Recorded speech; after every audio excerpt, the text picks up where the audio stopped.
उस त्रिभुज का क्षेत्रफल वर्ग इकाई में ज्ञात कीजिए जिसका शीर्ष 0, 2, 2, 3 और 3, 1 है।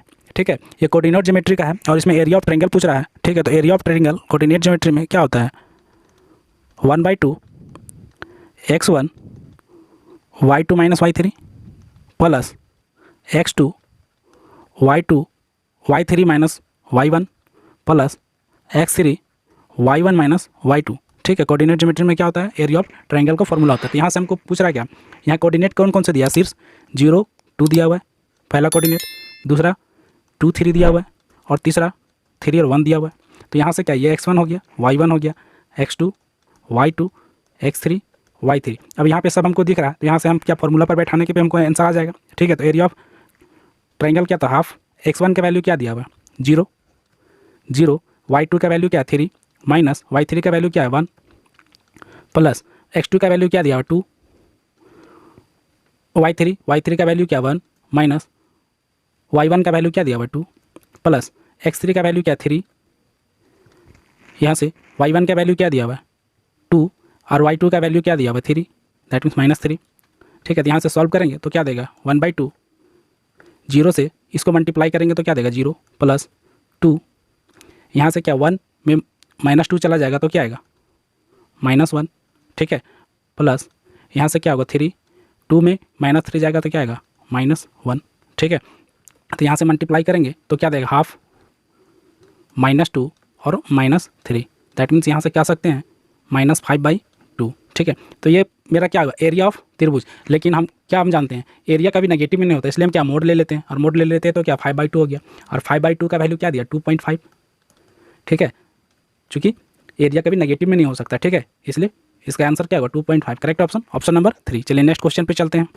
यदि 3x - 2y का वैल्यू 10 दिया हुआ है और xy का वैल्यू 11 दिया है तो 27x³ - 8y³ का मान ज्ञात करने बोल रहा है। ठीक है, तो यहाँ से हमको पता चल रहा है कि 3x - 2y का होल क्यूब करेंगे तो यहाँ से हमको क्या 27 का भी क्यूब दे रहा है, x का क्यूब दे रहा है, -8y का भी क्यूब इसमें आ रहा है। तो यहाँ से हम करेंगे a - b का क्यूब बराबर क्या होता है a का क्यूब, दैट मीन्स 27, 3x का 27 का क्यूब माइनस 8y का क्यूब माइनस 3a - b और a b होता है। ठीक है, तो 3 इंटू ए बी क्या है 3x माइनस a और b, 3x - 2y, तो यहाँ से क्या लग जाएगा 6xy और a b that means 3x - 2y। ठीक है, यहाँ से इसका वैल्यू पुट कर देंगे तो यहाँ से हमको पूछ रहा है 3x - 2y का वैल्यू क्या है 10 का क्यूब, 27x का क्यूब माइनस 8y का क्यूब हमको पूछ रहा है, -3, 3 × 18 xy, और xy का वैल्यू कितना दिया हुआ 11, xy का वैल्यू 11 इंटू 3x - 2y का वैल्यू कितना दिया 10। ठीक है, तो यहाँ से क्या है 1000 इक्वल टू 27x का क्यूब माइनस 8y का क्यूब, और इसका वैल्यू क्या देगा 1980। ठीक है, 27x का क्यूब माइनस 8y का क्यूब बराबर क्या हो गया 1980 प्लस 1000। तो यहाँ से कह सकते हैं कि कितना हो गया 1980 प्लस 1000 बराबर क्या हो गया 2980। ठीक है, तो इसका वैल्यू क्या दिया 2980, करेक्ट ऑप्शन, ऑप्शन नंबर 4। चलिए नेक्स्ट क्वेश्चन पे चलते हैं। ए और बी एक व्यवसाय में क्रमशः 42,000 और 56,000 निवेश करते हैं।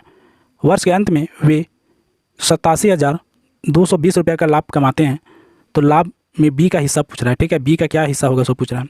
तो यहाँ से हम क्या जानते हैं निवेश क्या करते हैं ए और बी, मान लेते हैं इसको रेशियो में निकालते हैं। तो ए क्या है 42,000, ठीक है, और बी कितना निवेश कर रहा है 56,000। दोनों को काटेंगे तो 000 से 000 1000 56,000, और यहाँ से 14 से काटेंगे 14 या 42, ठीक है, और 14 चौके 56। अब क्या बच रहा है हमको, यहाँ से बोला क्या टोटल लाभ कितना हो रहा है, टोटल लाभ 87,220, और टोटल क्या इन्वेस्टमेंट इन लोग का कितना है 3 + 4 बराबर कितना 7, टोटल इन्वेस्टमेंट 7। हमको पूछा क्या बी का वैल्यू, दैट मीन्स 4 का वैल्यू पूछा है। तो यहाँ से हम क्या कर सकते हैं 4 7 से काटेंगे 7 एकम 7, 7 दूनी 14, 7 चौक 28, 7 छक 42 और 0, ठीक है। तो यहाँ से हम क्या कर सकते हैं 12,460 इंटू 4, ये किसका बी का प्रॉफिट का वैल्यू है। तो यहाँ से मल्टीप्लाई करेंगे तो क्या देगा 49,840 रुपया, ये क्या बी को मिल रहा है। Correct option, option number 4। चलिए नेक्स्ट क्वेश्चन पे चलते हैं। दिए गए आंकड़े में बहुलक ज्ञात करने बोलता है। बहुलक कहने का मतलब जिसकी संख्या बहुत याद में हो, ठीक है, जिसकी संख्या बहुत ज़्यादा हो इसमें या बहुत याद में हो उसको बहुलक कहते हैं, ठीक है। एक लाइन का आंसर है, बिना पेन उठाए हो जाएगा आंसर। जैसे इसमें सबसे पहले हम देखते हैं क्या टूथ क्या 2 जगह पे है, लेकिन 15 को चेक करते हैं तो 1 2 3 और 4 जगह पे दिया हुआ है, 4 जगह पे, इससे ज़्यादा कोई ऐसा अंक नहीं है जो ज़्यादा दिया हुआ है। तो यहाँ से क्या हम कह सकते हैं कि 15 क्या है, बहुलक है। तो करेक्ट ऑप्शन ऑप्शन नंबर 4। निम्नलिखित में से कौन सा संख्या युग्म अभाज्य कोप्राइम है, ठीक है। ये कोप्राइम का कंसेप्ट पूछने का कोशिश किया, इन्हें कोप्राइम का कंसेप्ट को पूछ रहा है। तो कोप्राइम का कंसेप्ट क्या होता है, जिसका HCF क्या होता है 1 होता है। दो संख्या जिसका HCF क्या होता है 1 होता है। तो यहाँ से हम HCF देख पा रहे हैं, यहाँ से HCF कितना आ जा रहा है 7 आ जा रहा है कि 7 दूनी 14। यहाँ से HCF क्या आ जा रहा है 17 आ रहा है, 17 दाएँ 170। और यहाँ से HCF क्या आ रहा है 6 आ जा रहा है, 6 से देखिए 6 दूनी 12 6 18, यहाँ से HCF 6 आ रहा है। लेकिन यहाँ से 34 और 35 को निकालते हैं तो क्या 34 से कम 34, यहाँ से क्या 1 और 34, तो ये कितना 34 बार में जाएगा। तो यहाँ से क्या HCF क्या आएगा 1 आ गया। तो यहीं से कह सकते हैं कि जिसका HCF 1 होता है, दो संख्याओं के बीच में जिसका HCF 1 होता है वो क्या होता है, कोप्राइम होता है। यानी करेक्ट आंसर आंसर नंबर 3। चलिए नेक्स्ट क्वेश्चन पे चलते हैं। दो पूरक कोण में से बड़े कोण का माप छोटे कोण के माप से 3 गुने से 6 कम है। बड़े कोण का माप ज्ञात करने बोल रहा है, ठीक है। बड़ा कोण क्या है, तो सबसे पहले हम क्या जानते हैं, छोटे कोण को हम x मान लेते हैं। तो यहाँ से क्या बोलता है, दो सब पूरक कोणों में से बड़े कोण का माप छोटे कोण के माप से 3 गुने से 6 कम है, ठीक है। ये तो बोला है। अब तो इसमें बड़े कोण का माप पूछ रहा है, ठीक है, ये इसका वैल्यू हमको पूछ रहा है। ये छोटा कोण है, ये बड़ा कोण है। तो यहाँ से हम क्या जानते हैं कि ये बोला है कि दो पूरक कोण, ठीक है। तो पूरक कोण क्या होता है, x + y नहीं, एक पहले कोण बताओ दूसरा कोण बराबर क्या 90 डिग्री, ठीक है। दोनों कोणों का योग क्या होता है 90 डिग्री। तो यहाँ से क्या दोनों को एक योग कर देंगे। तो यहाँ से हमको क्या मिल रहा है 3x - 6 + x बराबर क्या हो गया 90 डिग्री। तो यहाँ से कह सकते हैं 4x बराबर, यहाँ से 6 चला जाएगा इधर पॉजिटिव हो जाएगा 96 हो जाएगा। तो यहाँ से काटेंगे तो क्या कटे कितना बार में 24 बार में, 24 चौके 96। दैट मीन्स x का वैल्यू क्या होगा 24। यानी छोटा हम क्या माने थे x माने, छोटा का तो वैल्यू निकाल गया, लेकिन पूछा क्या बड़ा का वैल्यू पूछा है। तो बड़ा का वैल्यू क्या था 3x - 6, इसका वैल्यू निकालना है। तो 24 तिया क्या हो गया 72 - 6, दैट मीन्स क्या हो गया 66 डिग्री, ठीक है। Correct option option number 3। चलिए नेक्स्ट क्वेश्चन पे चलते हैं। यदि ब्याज वार्षिक रूप से चक्रवृद्धि ब्याज होता है तो 10% वार्षिक चक्रवृद्धि ब्याज की दर से 10,000 रुपये की राशि कितने वर्ष में 13,310 रुपये हो जाती है, ठीक है। तो हम क्या जानते हैं चक्रवृद्धि ब्याज में ए बराबर क्या होता है, अमाउंट बराबर प्रिंसिपल 1 + रेट बाई 100 टाइम, ठीक है। तो यहाँ से हम क्या जानते हैं, अमाउंट हमको क्या दिया हुआ है 13,310 रुपया, ठीक है। और ये प्रिंसिपल यहाँ नीचे इसके लिए आ सकते हैं कि नहीं, यहाँ से हटा के इसको यहाँ पे आ जाएंगे। तो यहाँ से मेरा क्या आएगा 10,000 रुपया आ गया बराबर 1 + रेट क्या है 10/100 टाइम, ठीक है। यहाँ से 0 से 0 हटा देंगे और यहाँ से 0 से 0 हटा देंगे तो हमको क्या मिल रहा है 1331/1000 प्लस यहाँ से क्या होगा 10 और 1 11, 11/10 का टाइम, ठीक है। तो यहाँ से हमको क्या दिख रहा है, ये किसका क्यूब है 11/10 का क्यूब है। दैट मीन्स 11/10 का क्यूब है, ठीक है, यही तो है। तो यहाँ से हम क्या कर सकते हैं, इसको हटा देंगे तो क्या टाइम बराबर कितना आ गया 3 ईयर, ठीक है। टाइम बराबर क्या आ गया 3, करेक्ट आंसर आंसर नंबर 2। चलिए नेक्स्ट क्वेश्चन पे चलते हैं।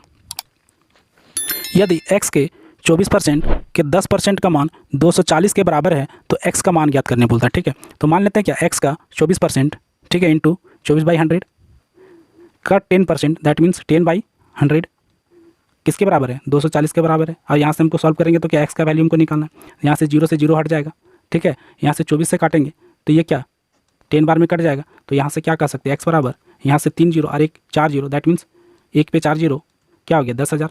तो करेक्ट ऑप्शन ऑप्शन नंबर 2। चलिए नेक्स्ट क्वेश्चन पे चलते हैं। एक कक्षा में 30 विद्यार्थियों ने एक परीक्षा में भाग लिया। 12 विद्यार्थियों का प्राप्तांक का औसत कितना है 80 है और शेष विद्यार्थियों का प्राप्तांक की औसत कितना है 75 है। तो कक्षा में प्राप्तांकों की औसत पूछ रहा है, ठीक है।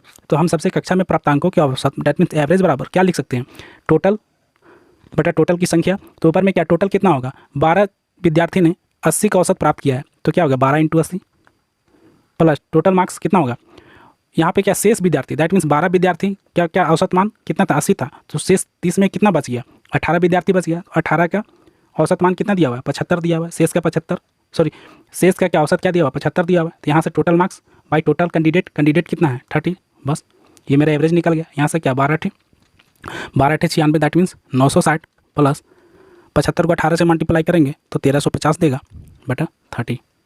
और यहाँ से जोड़ेंगे तो 0 का 0 6 5 11 और 9 3 12 1 13, ठीक है। और यहाँ से क्या आ जाएगा 8 सॉरी 2 1 और 1 2 बटा 30।